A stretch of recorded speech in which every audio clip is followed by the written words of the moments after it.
Bienvenidos. En esta ocasión vamos a conversar en una primera parte acerca de la destilación de mezclas multicomponentes.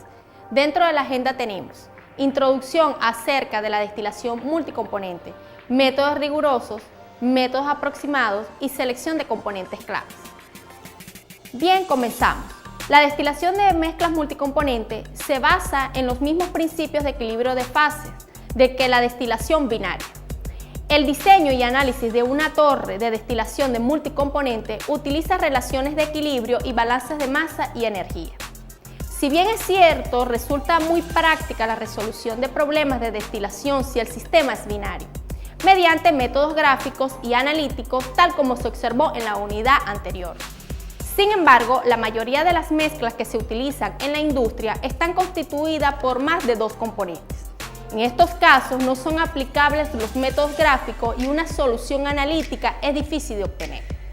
Por ello, se disponen de métodos cortos, semi-rigurosos y rigurosos para el cálculo de esta resolución de estos problemas de separación de sistemas multicomponentes.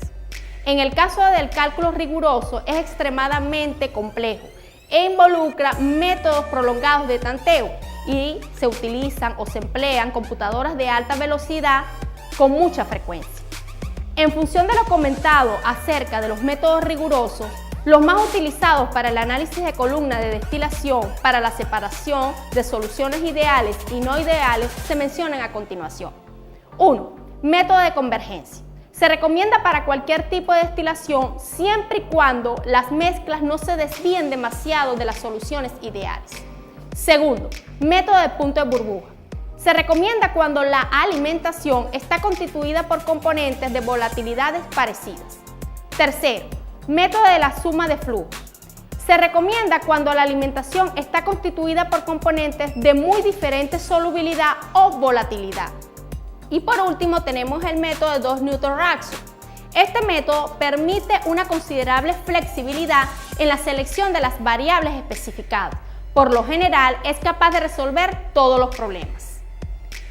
Si bien es cierto, el uso de métodos rigurosos ha ido ganando terreno en el diseño de este tipo de columnas debido al uso de programas computacionales que disminuyen el tiempo de cálculo.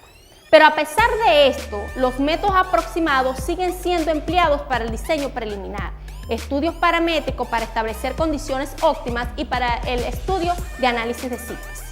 Además, los métodos aproximados permiten la determinación del número de etapas teóricas como una función de la relación de reflujo, etapas mínimas, reflujo mínimo y calcular las composiciones de los productos a partir de las especificaciones de dos componentes.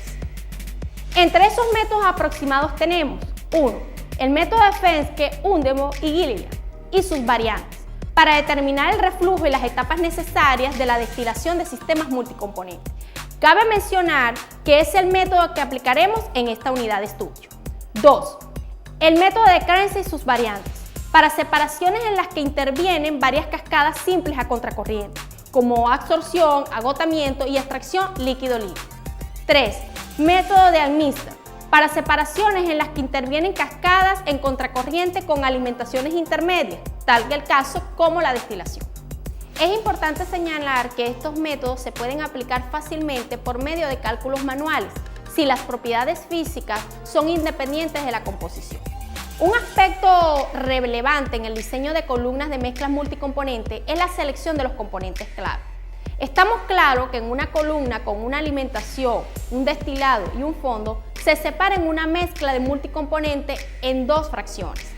Es decir, los fondos que contienen los componentes más pesados, menos volátil la alimentación, y un destilado que contiene los componentes livianos, más volátil de esta alimentación.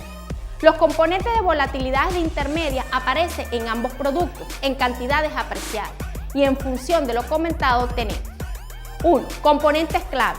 Pueden ser o no aquellos cuyas separaciones se han especificado. 2. Componentes clave liviano o mejor conocido como LK. Es el componente más pesado entre los componentes livianos, es decir, es el componente con mayor volatilidad entre los componentes que salen por el fondo y se encuentra en una cantidad considerable, es decir, mayor al 2%. 3. Componente clave pesado, HK. Es el componente más liviano entre los componentes pesados, En otras palabras, es el componente de menor volatilidad relativa entre los compuestos que salen por el destilado y se encuentra en una cantidad considerable, mayor al 2%. Y por último tenemos los componentes no claves distribuidos, que es aquel componente cuya volatilidad está cercanamente igual a la volatilidad de los componentes claves. Espero que les haya gustado el video tutorial. Nos vemos en una próxima oportunidad. Hasta luego.